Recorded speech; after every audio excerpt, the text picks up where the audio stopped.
Attack of the Giant Robot Chickens, Chapter 4 by Alex McCall. We walked in silence.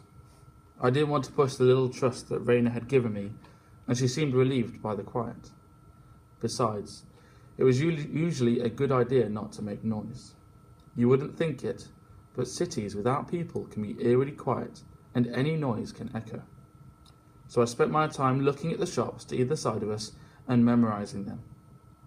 The group was still pretty well stocked for supplies, but they would run out eventually, and it was always good to know where else to go to look for them.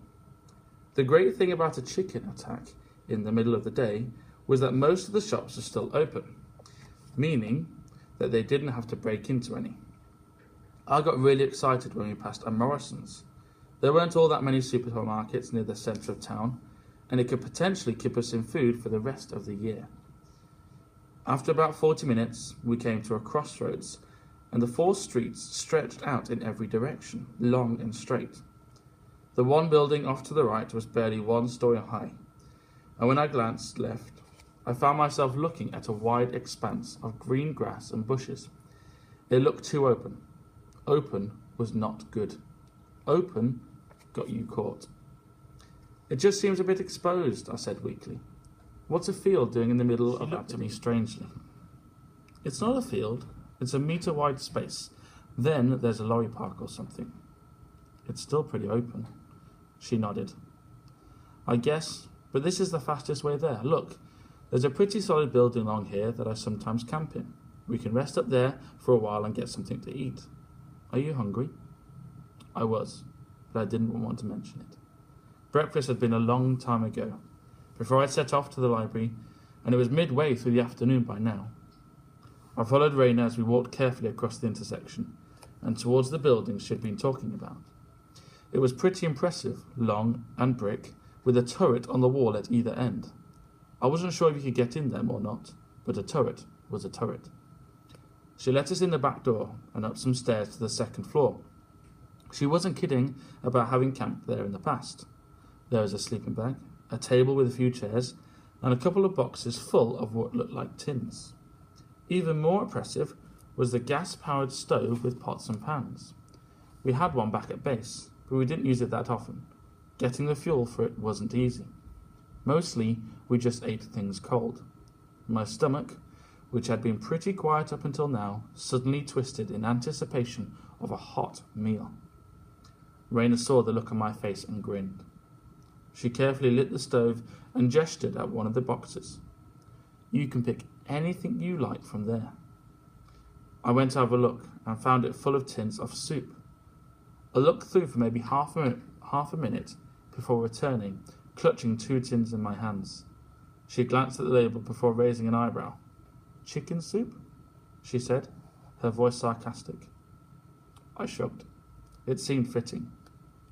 She laughed a bit and emptied both tins into a pot, putting it onto a stove and pulling out a spoon to stir it with. You're odd. Everyone is, I replied, echoing my brother. Then I swept my arms around in a circle. The whole world is. True enough, she said. The soup quickly came to the boil, and she pulled the pot off the stove. Then she handed me another spoon. No boils, I'm afraid, she said. We'll have to share the pot. I wasn't bothered, and had already taken my first spoonful of chicken before she'd finished talking. It was still very hot, and I almost burned my mouth as I swallowed, sending it rolling down my throat in a warm, delicious wave. It had been so long since I'd had anything hot, let alone anything that was well cooked, that I had to remember to let Raina have some as well. She was a lot daintier than me, and took a lot longer. I had to stop to let her catch up. Hey, Raina. What did the chicken end up in the soup? She looked annoyed and slightly irritable. I don't know. Why did the chicken end up in the soup? Because it ran out of Clarke, I beamed at her. She stared at me a second and then went back to eating. Ha ha, very good. Are you going to keep doing that? Telling jokes? Oh, probably. Could you not, please? I was about to tell her no, but then I stopped and held up a hand. Feel that? I asked. She looked at me exasperated. If this is another joke, she began, but I cut her off. No, I'm serious. I think a catcher is coming. She immediately got out a glass and poured some water into it. Sure enough, it began trembling. A second later, one of the giant chickens was nearby. We both hit the floor. She got down before me because I grabbed the pot of soup and brought it with me. She looked at me weirdly, but we'd probably have to stay down for a while, and I really needed that food. Still, I could get to that later. First, I had to find out what was going on. I crawled across to the window and took a look. The catch was closer than I thought it would be, plodding its two-legged way along. It was so close that I could see the detail on it. Each of the feathers seemed to have been carved individually out of metal, and they rattled slightly with each step. The beak looked realistic as well. This wasn't good.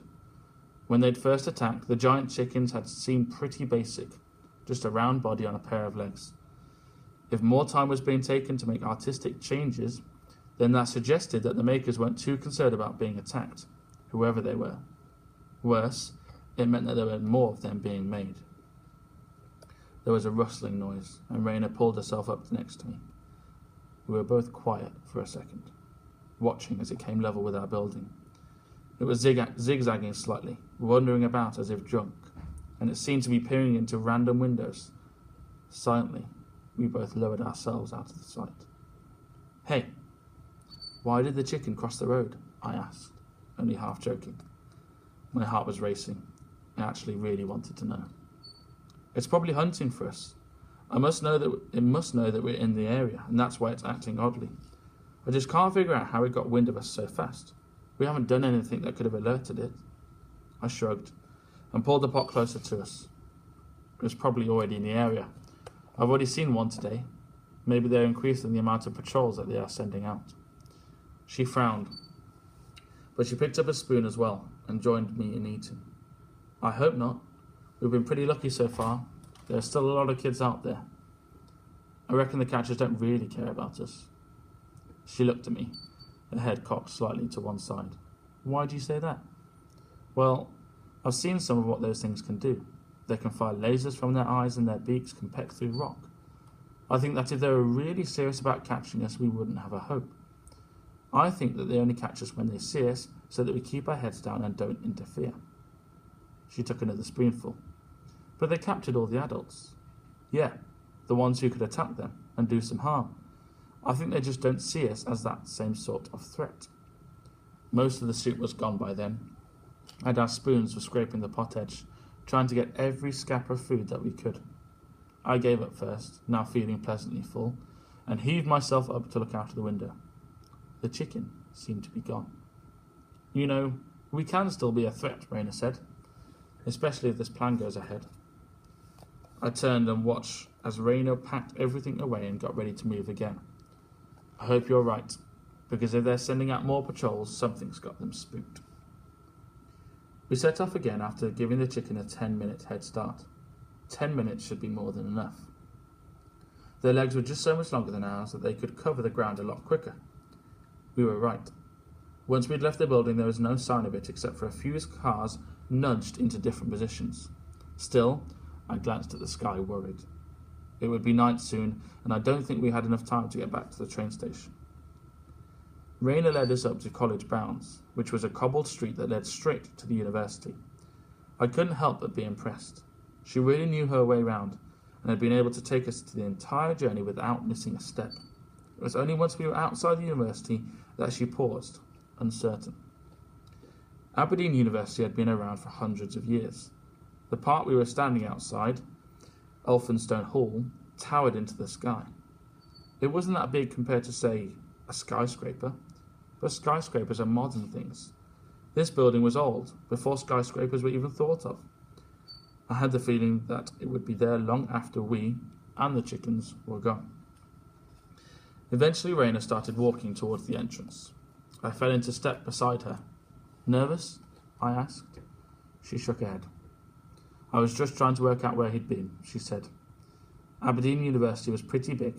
It could take a while to find a guy she was looking for, especially if he didn't want to be found. As it turned out, he did want to be found. If the large piece of paper with "in the library" Written on wasn't a clue. It was taped to the inside of the door, where it wouldn't be seen by giant chickens, but would be seen by anyone coming through the entrance. Great, Raina said through gritted teeth, grabbing the sign and yanking it off the door. She turned on her heel and stalked back the way she had came. What's wrong? I asked, hurrying after her. I don't like the library building. It's creepy. I had to agree with her. The library looked like a bad modern architecture joke gone wrong. It was a giant cube towering high above everything else around it. Where all the other buildings around here were made out of stone, it was almost entirely glass. About halfway through construction, it seemed that the designer had noticed how much it stuck out and tried to lessen the effect by camouflaging it with zebra stripes. All in all, it looked weird and out of place, and it didn't look like a great place to hide. Once inside, it was a little better. 7 floors curved away above our heads, each opening to the foyer we were standing in. There was a cafe off to our left, and a round white donut in the middle of the floor was probably the admittance desk. There was no sign of anyone around. Hello? Glenn? Raina called. There was movement on the top floor, and someone stuck his head over the banister. It was too far away for me to see anything except blackish hair hanging messily around a wide face. Ambassador, is that you? Yes, Raina called back. I brought a representative with me from one of the city gangs. And it's not... No, it's not Cody's. This guy's from the train station gang. Excellent, bring him up. The head retreated from view, and Raina returned to me. Come on, we'll have to take the stairs. The lifts don't work. Who's Cody? I asked, but Raina didn't answer. We clambered over one of the barriers and into the nearest stairwell. The stairs looked like something you'll find in a multi-storey car park, just solid slabs of undecorated concrete. It even smelled faintly like a multi-storey car park. And climbing 7 flights of those stairs was not fun. We emerged at the top, gently panting, to find the person we'd come to speak to sitting at a table, surrounded by a stack of books. He'd somehow managed to stay quite plump, despite a shortage of food, and the exercise he must have got by walking up those stairs every day. He looked up as we approached him and smiled slightly. I might have been paranoid, but it didn't look like a nice smile. You took your time, he said. Then why don't you use your genius to fix the lifts? I shot back immediately. He looked surprised. Excuse me? Who are you? Raina stepped between us. He's the one you wanted me to bring, Glenn, the one from a city gang, to assure you that we're good for the price, because you didn't trust my word. Her voice hardened slightly at the last bit, and I took a step away from her. Glenn didn't appear to notice. Yes, well, I've got certain needs. You're just one person. How was I to know if you could provide what you said you could? In fact, how am I supposed to know now? This could be anyone that you dragged in from anywhere. Did you bring any food? Raina looked at me, annoyed that I'd even proved right. I didn't gloat. I'd save that for later. Instead, I dug around in the pocket of my jacket before pulling out a chocolate bar and tossing it to Glenn. He looked at it in surprise and immediately ripped the wrapper off before stuffing it into his face. I watched him, feeling slightly jealous. I'd been looking forward to doing that. Raina waited until he'd finished, then continued talking. Is that enough for you? Glenn shook his head again. Don't be silly. It helps me trust you, but 1 chocolate bar isn't anywhere near the price that I was asking for. You're going to have to do better than that. I took a step forward, threateningly. I wasn't actually going to attack him, but he didn't know that. Raina grabbed my shoulder. So what do we have to get? Glenn thought about it for a moment. Well, the first week's delivery would help. That way I know I could trust you. I butted in before Raina could answer. We can't do that. You're asking for a fair amount of food. We can't just let you have it before you know if what you're offering's worth it. He sneered at me. So don't ask for my help. I'm giving you a chance to stop the chickens. I just need to know that I'll be given what I asked for in return. If your information really does all that it's supposed to do, then you should just give it to us anyway. If we can defeat the chickens, then you'll profit too. He laughed. What do I care? I'm happy enough where I am. I've got enough food to survive for a while, and the chickens can't get me in my fortress here. I laughed right back. Your fortress? This place? I gestured around at the glass walls of the library. Have you ever played Angry Birds?